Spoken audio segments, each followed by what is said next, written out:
about. So it's my pleasure to introduce Professor Andy Pentland, who is a pioneer in this area of computational social science, organizational engineering, and mobile information systems. He directs the MIT Human Dynamics Lab, developing computational social science and using this new science to guide organizational engineering. Bashir summarized Sandy by saying he's one who goes in and shakes up new disciplines. Causes problems.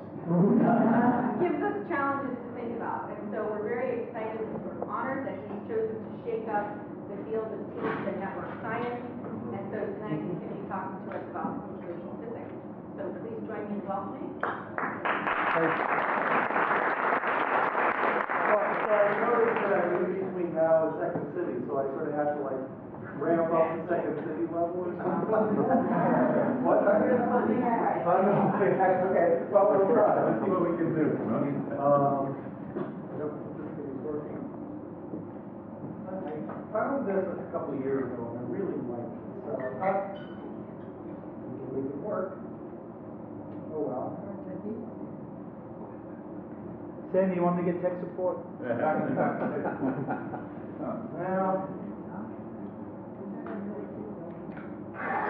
The gentleman in the elevator now is a candid star. These folks who are entering, the man with the white shirt, the lady with the trench coat, and subsequently one other member of our staff will face the rear. And you'll see how this man in the trench coat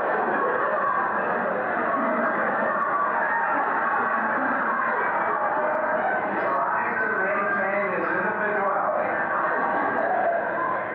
Little by little.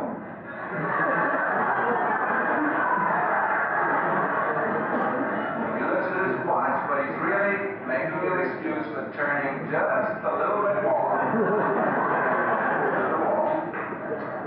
Now we'll try it once again. Here's the candid subject. Here comes the candid camera staff, 3 of them at least. And this man has apparently been in groups.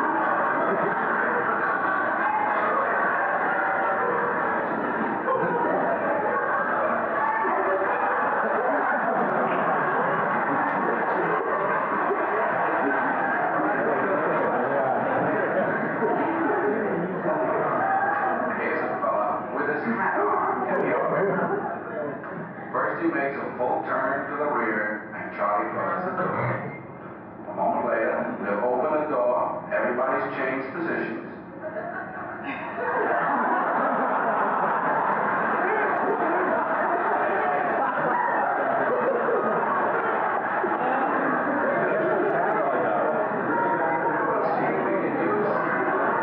We'll see if we can use group pressure for some good. Now, in a moment, on Charlie's signal, everybody turns forward. Notice they take off their hats. And now, do you think we can reverse the procedure? Watch.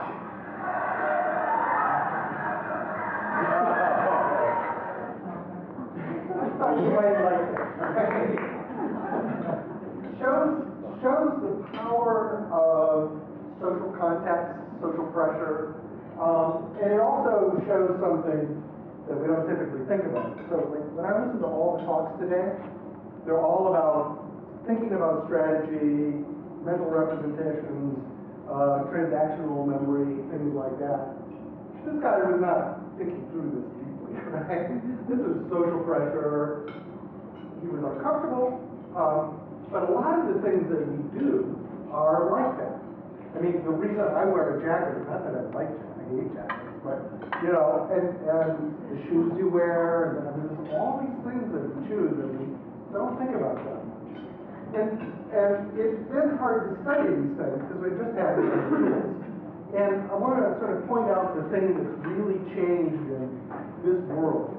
And this is just sort of conceptual diagram, but it shows social science. So over here is years, sort of 1 hour to 50 years. The size of the circle is the number of people in the experiment. Almost everything anybody in this room has done is down here at 0, 0. This axis is the number of bits per minute. I know it's not really information or wisdom or something like that, but how many questions did you ask? How many little observations did you make per minute about these people? You have questionnaires and so forth. And the idea is that you ask a very limited number of things, which means you have to assume a lot about the theoretical context, because it's only against that theoretical context that you can make interpretation. Now, recently there have been some things that have much bigger numbers, like for instance, all of the telephone records in the UK. So Michael did some experiments like that. I've done some things, but they only have one bit of information about the people. Or you take things like the Birmingham Heart Study. Tens of thousands of people, 30 years, 30 or 40 measurements once every 3 years. Bandwidth is about 0. And so what I've been trying to do is ask, what is the context for all of this stuff? Can we make a much richer social science? And so I built these little badges that you've seen around. I think I have one here. And what it does is it measures things like, who you're talking to. It doesn't measure words, because people would kill me if it did that. But who you're talking to, your tone of voice, things like that. And then there's cell phones. You all have cell phones. And those are those studies there. And they're incredibly high bandwidth, as I'll sort of tell you. In the sense that you can say where you are, who you call, your tone of voice, your body language while you do it. And a thing to pay attention to is that in the real world, outside of science, we're getting to this sort of world. I mean, you may not like this, but it's the way it is. Your telephone company, Google, your bank, and your hospital know so much about you every second of the day. And they're beginning to develop their own social science, which is the social science of selling you stuff, right? So maybe we ought to move out there a little bit and sort of understand what the NSA people are looking for. So social badges, little badges like I just showed you, proximity, location, face-to-face interactions, social signals, we can see people nodding their head, big body language, we can see body motion, who are you facing, we can listen to prosody, tone of voice, but we don't listen to the words. As I said, we have this sort of self-preservation instinct. Phones, we built a system called Funk, long stories. Originally it was friends and family, then somebody asked us not to use that. But using this phone system, you can measure face-to-face interactions, online activity, self-perception, phone calls, all sorts of stuff, amazing stuff, constantly on a millisecond by millisecond or minute by minute basis.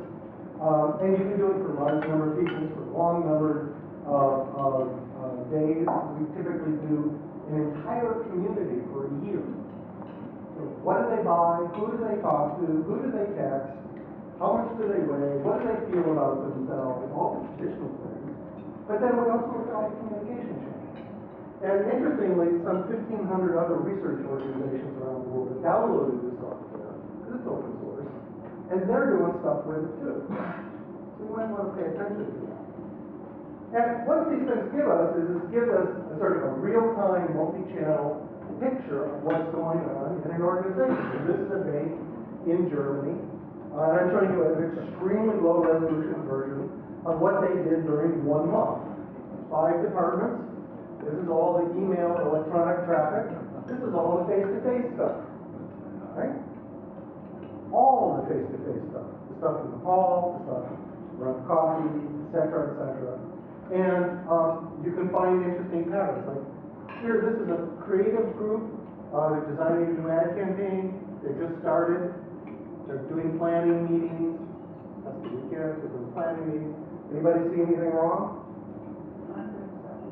They never talk to customer service. When they release it, who cares? Disaster. It's a disaster. And then they have another day or two here. Here's a day to tick by. They're going to release it about now. It's a disaster. And then they have all-day meetings with customer service to figure out what happened. So somebody talked to customer service. They made up all these things that customer service was supposed to do. And they sent memos about it. But they never sort of said, are you really going to be able to do this? And so it's a disaster. Now, okay, so I'm measuring this stuff, but I'm not measuring content. So it's really different than what everybody in this room is doing. I mean, you measure some behavior. I'm not saying you don't. but a lot of the logic is focused on the content and the reasoning.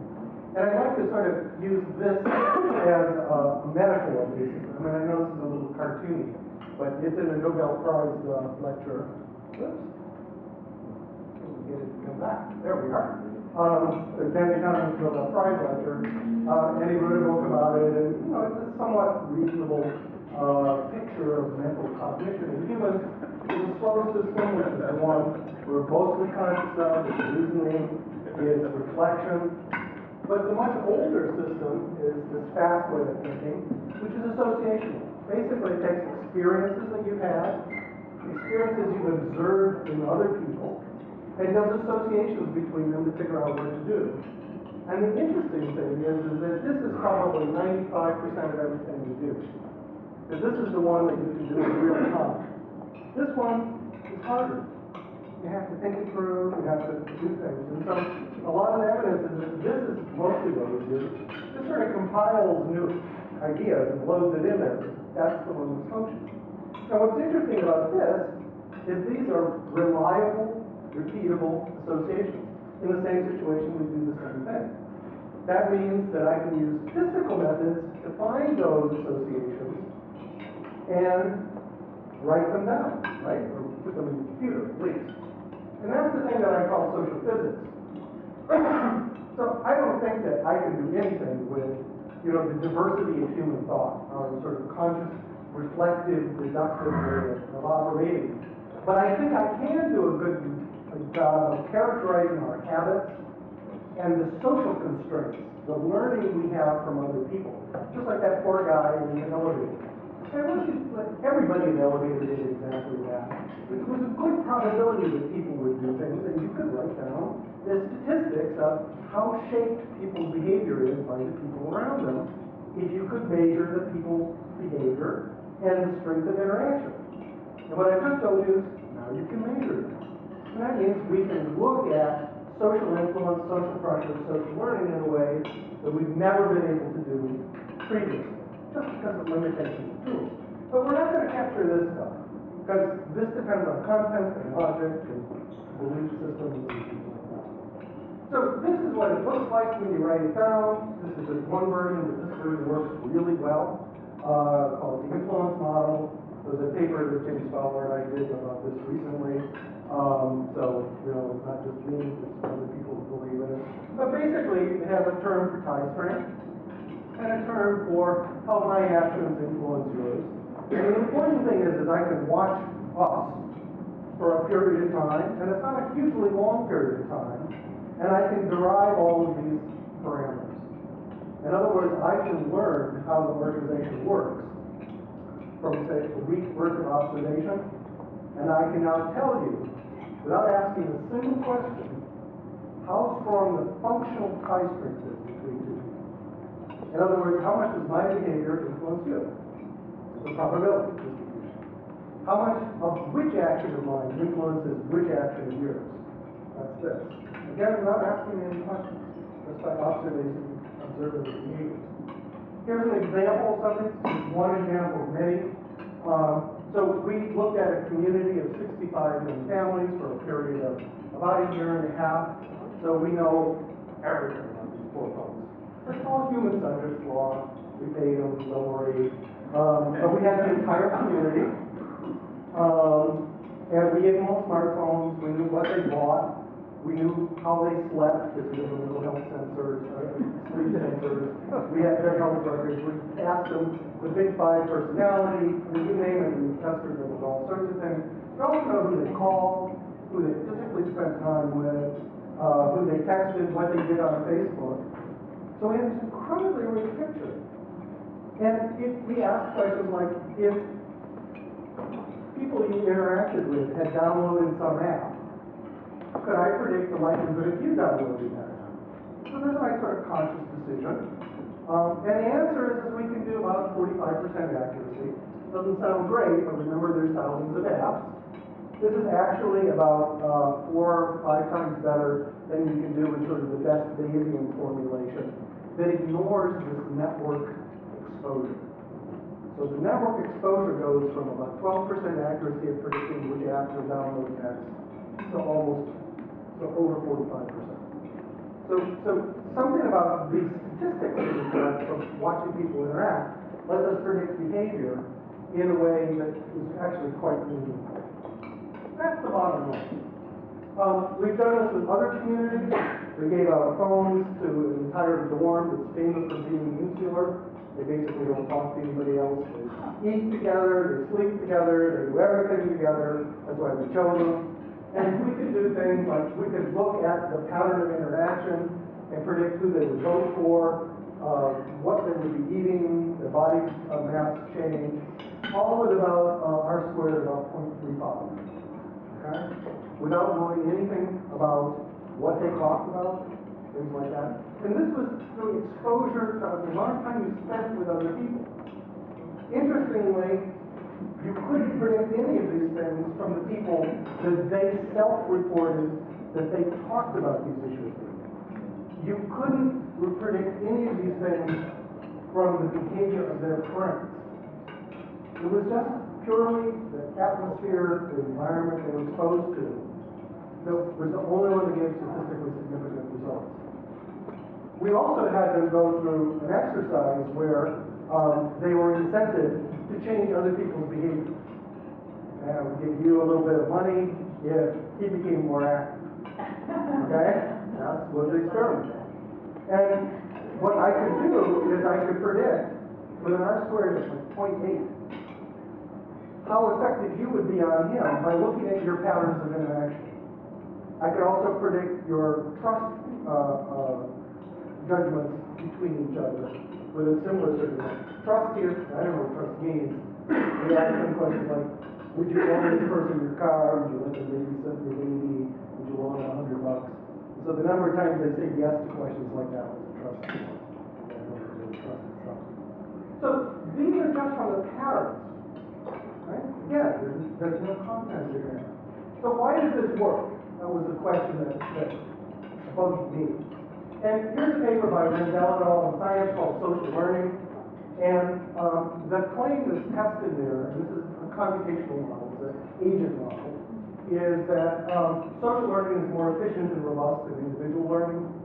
It makes a certain amount of sense. If I see you do something and it works and we're the same for this particular context, I thought, well, gosh, she may have run through hell to learn that, right? I can just copy her, right? So that's a very efficient way for me to learn. And they had this big experiment they did with lots and lots of different algorithms, and the ones that won always had about 90% of their effort in social learning, copying other successful, apparently successful examples, not in resources spent on individual learning.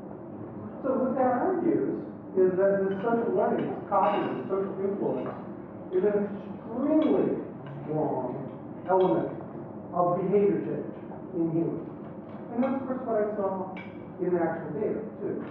So this is a type of thing. Now, the question might be, is this really true? Does this work in humans? And do we care? So let me give you an example. So this is a thing called eToro. It's a social network where you can buy and sell euros and dollars and gold and silver. And it's a little different than normal sort of trading because you can see what everybody else does. So it's a platform that allows social learning. And in fact, what you can do is you can look through other people and you can say, I'm going to take a certain amount of my money and I'm going to put it on her because she's really smart and she's done well, and I'm just going to do whatever she does. Okay, so there's a choice to copy, choice for this sort of social learning. And if you draw the graph of the people, this is a couple of years ago, this is 1.6 million people. And these are the same 1.6 million people. And every time there's a dot, this person is copying that person. Okay? So I actually get a graph of who is copying who's learning from who. And this changes all the time. First of all, the trades only last typically a day or a fraction of a day. So they say, oh, I'll bet on the euro being long for 16 hours, I'll get a leverage of 20. And then you get to see whether it was a good decision or not. Okay? So you get to actually see if social learning helps them or not. And you get a lot of different types of social learning. So here, these people are not copying very many people at all. They're mostly just doing it alone, right? These people are copyman. They're all copying each other. I will point out that, in this area, I will copy you, you'll copy him, he'll copy me. Uh-oh. So there's a huge amount of loops here, okay? So this is not actually new. A lot of copying, but not new ideas. This is the same old ideas going around and around. And what you can do is you can write down an equation, which I would call idea flow. And that's the number of new strategies that come across my plate. Okay? So if I'm not copying anybody, if I'm just like picking it up myself, my idea flow is very, very low. If I'm in one of these echo chambers, I don't get to see new ideas either, because it's the same stuff going around and around again. Okay? And what this graph is, this is about 10 million decisions of these 1.6 million people over a period of a year. Each dot is the return on investment, how good their decision was during one day. Okay? And it's adjusted so that it's market neutral. You don't need to ask about the market. And of course, the people who are trading by themselves have the same sort of result as people who are, individual traders, which is to say, they don't make money, they don't lose money. They're market neutral. People out here in echo chambers do a little worse too. And in fact, what's not shown here is occasionally things blow up and they lose all their money. It's all following the same strategy. And in between, people are making 30% more money than RPMs. So 30% in a financial market is like a big deal, okay? So don't you wish you got 30% on your bank account? Okay? So having lots of social learning that's diverse yields reliably better results. And in fact, we have a program now that goes through this and picks up the most diverse trader out of these now 3 million people 7 times a second. It works really quite well. You get it right 85% of the time. And they're correct about the market is 85%. So this idea of idea flow, I didn't know what to call it. We called it idea flow. Ideas are like strategies. It's like, okay, what's the situation? What do I do? And what do I expect to happen? That's what I mean by idea. Okay, so you might like it, but I had to pick something. So here's an example where social learning is really helping. Right? There's very little ambiguity about it. Let's go to something that Anita talked about before lunch. So some of the data that she collected had social badges on it. And she gave this excellent talk about collective intelligence. And about a year later, I went back to one of my students, and we looked at the subset of people that had badges and asked, okay, so the women, adding women to it helps. What is it that happens when you add a woman to it? Okay? And what we found was roughly the following. If you looked at the quality contribution rate, that was something that was in the science paper, and then you looked at the total number of contributions. So this is like a techie thing. This is not what you're thinking. This is somebody who was silent, and went blah, blah, blah, blah, blah, blah, blah, because we didn't listen to the words. They were blah, blah, blah, blah, blah, and then they shut up. That counts as a contribution. So they said the utterance, perhaps, right? So these two things alone account for about 45% of the variance in decision accuracy. Okay? If you add one more thing, you break 50%. And that one is, do you get this back channel signal? So these are things less than a second long that are things like, oh, what? Right. It's not an argument or anything. It's just an acknowledgement. It can have affect to it. It can be plus or minus. Valence rather. But you should. But that's the idea, is that my guess would be is what's going on there with this sort of social intelligence that the women bring to the table is promoting more ideas on the table, greater diversity, and I'll put that in parentheses because that means from everybody, right? And this sort of social acknowledgement, which I think is also important. So,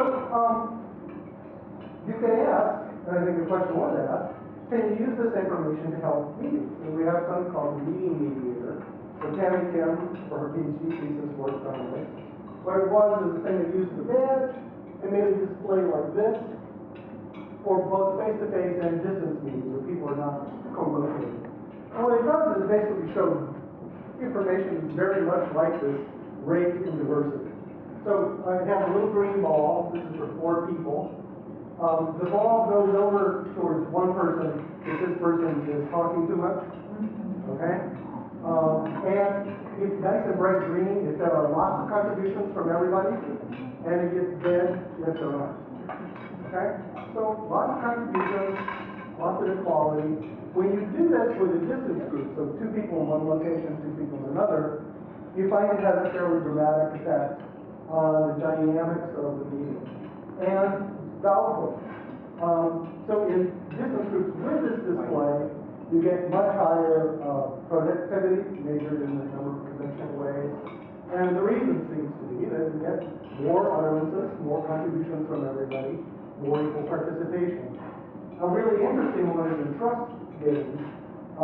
You find in these distance situations that the vast majority of people defect. So that if you analyze the text incidentally, you can't predict which groups will defect. They'll say, oh yeah, I'll keep my money in, let's go for it, right?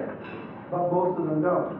On the other hand, when you give them a display like this, what you see is more equal participation and more interaction, and they report feeling more a member of the group and greater trust with the group, and the defection rate goes down another dramatically.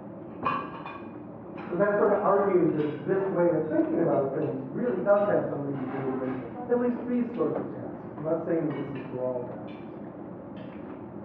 You can take this in many different directions, and I'll do it sort of quickly here because I know that you've got to get to the buses. So this notion of idea flow can be broken down into things that are familiar to many of us here, and look for where Ron is here, but you can think about discussion and conversations inside the group, like a work group, and you can think about information and discussions outside of those groups. And I'll call those engagement and exploration because I haven't come up with this, okay? You can measure this using network constraints, a thing that Ron developed many years ago. And you can think of it as being on the same page in the work group. Network constraint is a negative sort of connotation out in the free world, right? Because then you're constrained by your environment. But in a work group, it appears to be a good thing. And then outside your work group, it's, are you getting new ideas into your work group? That's really what it is. And, the right thing to do is to measure it this way, but often you don't have the full social network. So we did an experiment with Eric Bernolson, Lynn Wu, and folks like that a couple years ago, looking at these in a white-collar backroom operation in Chicago here.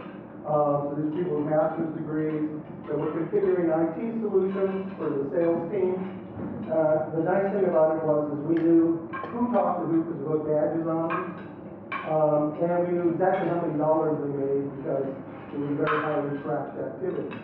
And what we found was, sort of counter to the way it was managed, the people who talked to other workers were much more productive. In fact, the difference between low production and high production, this notion of the pattern of conversation accounted for about 30% of the variation in productivity, or dollar productivity. And the pattern of communication outside of your work group accounted for an additional 10%. So you can take a look at that. Again, arguing that there's this sort of basic notion that we're doing social learning. When we do it within a work group, we're establishing a social norm, we're learning from each other. We're all getting on the same page. When we go outside our work group, we're bringing in different perspectives. You can do things to change this. You might ask, is this causal? So here we're back at eToro. I said, these guys are losing. These guys are losing. Well, not losing, they're not doing very well. And these guys are doing better. So the question comes is, could I actually change these 1.6 million people to do better? And the obvious thing to do is you give them coupons to go from here to there. Now, it turns out that if you gave them coupons to pay attention to the very best traders, you wouldn't get much of an effect. If you give them coupons to look at other people, follow other people, just randomly, you get essentially no effect. But if you use that equation I showed you to figure out what will break up the information flows the best, in other words, you're looking for loops, and you're trying to break the loops with each coupon, okay? You can do quite a thing. So here's an example. This red one says they're in this echo chamber area. These are days of trading. And this is return on investment, market normalized. So we weren't doing too bad, but then we gave out these coupons, and they essentially doubled the return on investment. And this measured idea flow, which has to do with, in this case, how many sort of loops there were, drops dramatically, which means the diversity of ideas that we're looking at had increased dramatically. And you can do the same thing in smaller work groups. So this is a Bank of America study. We put badges on 4 work groups and a big call center. Call centers are managed to have people not talk to each other. They don't want them screwing up and, wasting time talking about whatever. And what we found is the people that were most chatty with each other were the ones that were by far the most productive.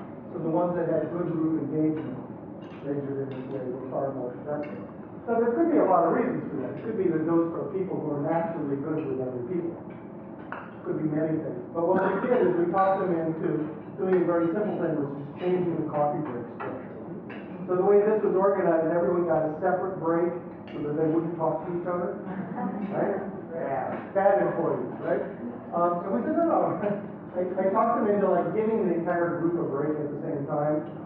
And what happened was, of course, you went from people sneaking conversations with each other to lots of rich conversations.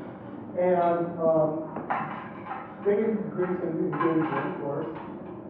Decrease in stress, which you'd expect, because of increased socialization. And a big increase in the savings, so that they decided to roll this out across all of these kind of things. And you might say, is the stress the thing that's generating this? And it's a little complicated, but the evidence is that's a contributor, but it's not the whole thing. Okay? We have other examples of it. And let me give you one final thing, which I'm very excited about. We just had a paper in Nature Communications about this. So what I've been talking about is this pattern of primarily face-to-face communication, rich channels of communication, has a lot to do with productivity, and there's evidence it has to do with creative output and things like that. And we've shown you a version of that in groups, a version of this in companies. What about in society more generally?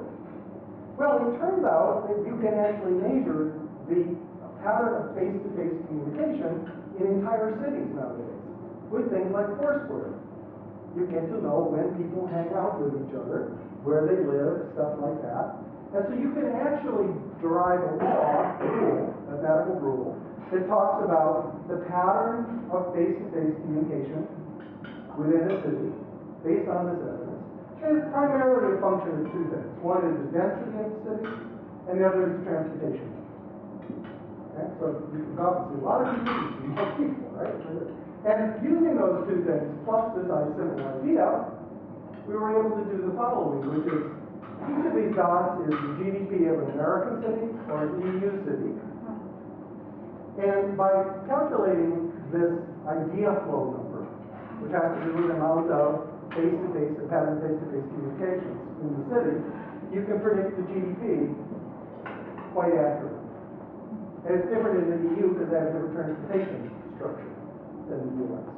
In fact, actually, you can turn it around and you can calculate the average commute distance. If I tell you the GDP and the density of the city, then I can tell you what the average commute distance is, which is pretty amazing. So that's really interesting because maybe there's probably only a first order, but a general rule about how do you promote productivity and creative output. And it has to do with, surprise, having more interchange and more diverse interchange.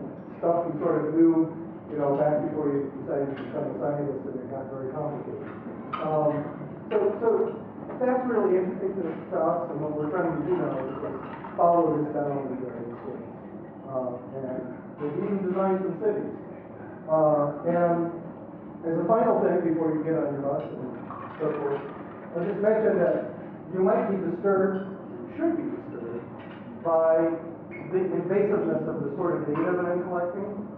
And so I've been disturbed too, and so for the last 5 years, I've run a discussion group in Davos about this, that incorporates the heads of these big corporations and the chief regulators. And I think there's a good way to do this that addresses privacy concerns. And I'm happy to talk about that. I know this is the kind of good. I noticed people were interested in privacy, and the formulation that's come up here, which is now incidentally enshrined in the U.S.'s Consumer Privacy Bill of Rights and the European Data Protection Regulations, is more around treating data about you as a personal asset rather than focusing on privacy only. So privacy is one value that data can have, but you might, on some cases, want to trade it for something, and you want to do that in a trusted, secure way or for value back to you. And so it's a larger framework for thinking about data, and it's gotten traction among the regulators. Happy to talk about it. So thank you.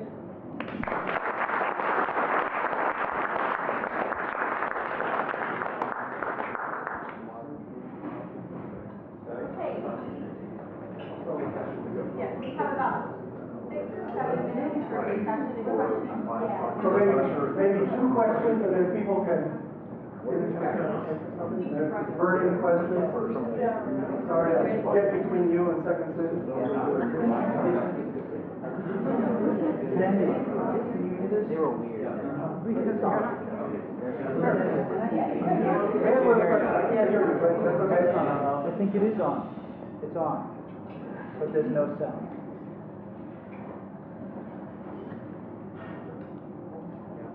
You can just talk into it and speak loudly. Oh, you're using the same frequency. So here's a question, Sandy. Okay. I really love what you're doing, and this whole idea of predictive utility is very exciting. I'm wondering if you can reconcile something in my mind. Duncan Watts, Max Alganic, and Dodds did an experiment where they created 8 fictitious worlds, and they varied the amount of social influence in each one. And what they wind up coming out and saying is that it's actually really unpredictable. Sometimes you get a huge effect, sometimes you get very little effect, and there's a whole bunch of stuff in between. So they're saying that the issue is that all this social interaction creates more unpredictability rather than more predictability. So we reanalyzed that, and I have a paper that's in PLOS One, reanalyzing that, and disagree with the result. Okay. So what we find is that the effect of social interaction is very predictable. It's a very simple model, and it has an informational rather than a normative effect. And there is unpredictability that has to do with order effects and things like that. But it's a rather different thing. And doing a longer discussion, but I think a very interesting discussion. I showed the common thing at the beginning. It seems that people's exploratory behavior is what you're investigating in an experiment. What will people try? What will they go out and look at? And that's very heavily guided by population effects, right? By popularity. But what they actually purchase at the end is unrelated. That seems to be very much what your peer group that you interact with most does. Now, we don't have direct evidence about that in that, but in the cell phone thing, it's the same thing. Popularity seems to determine which things you look at, or which ones you actually adopt have to do with, what your close buddies are doing, right? So there seem to be these 2 different things that are like exploration and engagement, right? And so what they were looking at was an exploration phase. And so I'd be happy to send you the paper and look at it. And I think it's actually, to me, almost the most interesting thing that came out of all of this thinking, assuming that it's right, which is that human behavior seems to have these 2 types of social effects. One based on a sort of conscious, goals, which tend to be mostly informational. And then there are normative things which have to do with what do our buddies and coworkers do. And those seem to be of a very different character. Mm-hmm. So the ones with their buddies and coworkers are complex contagion effects, whereas the other ones are simple contagion. They just have very different properties. Yeah.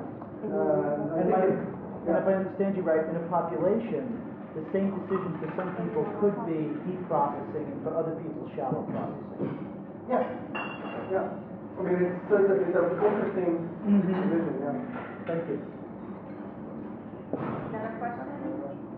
Yeah, question about in Randell's work and the kind of evolutionary louder. In Randell's work and the evolutionary work on social learning, the outcome utility for the individual is not related to what the social group around them is doing. Right? So I can learn something at lower cost, but then the outcome for me it has nothing to do with how many people around me do it. And in two of the examples you gave, the trading and the apps, I think there's a strong component of the utility is actually related to how many people are going to do it. So more my friends are playing Words with Friends, it's more fun to play, right?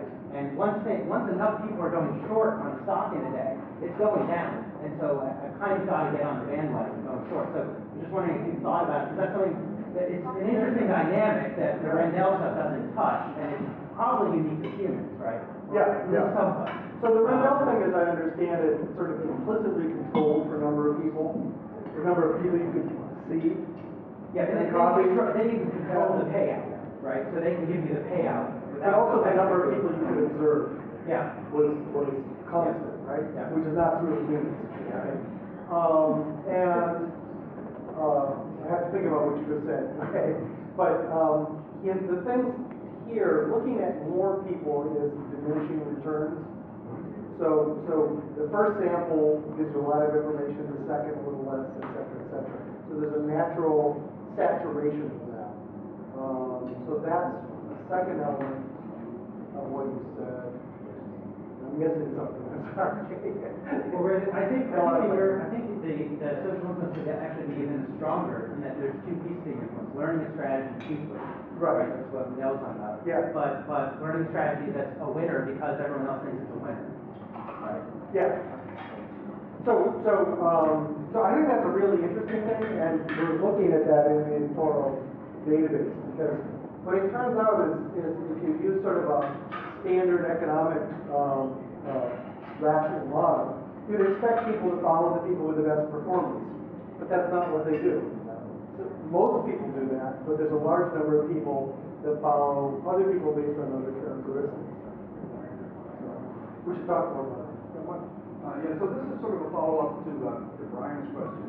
So if you think about wisdom of crowds phenomena, where you ask 50 people at the fair to guess the weight of a cow, it turns out that the 50 can actually do it pretty much spot on, except if they talk to each other. Exactly. It doesn't work if they influence each other, and then it goes all over the place. Right.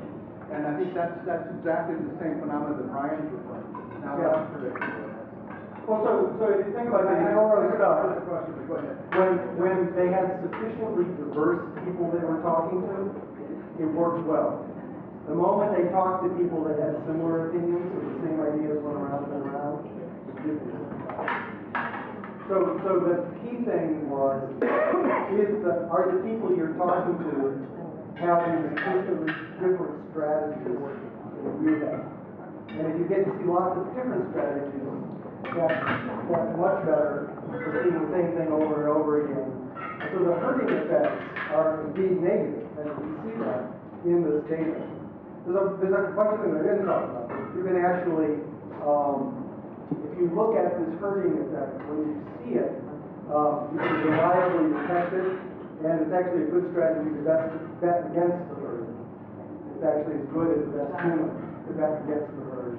And then there's a second strategy which is more interesting, which is when you get herded, there's always some humans that don't herd, and if you aggregate those people as contrarians, that's a super good strategy. Because they presumably have some additional information that other people don't. And it turns out that aggregating these contrarians is better than any of the human groups. You can. Okay, so hands for standing. Okay.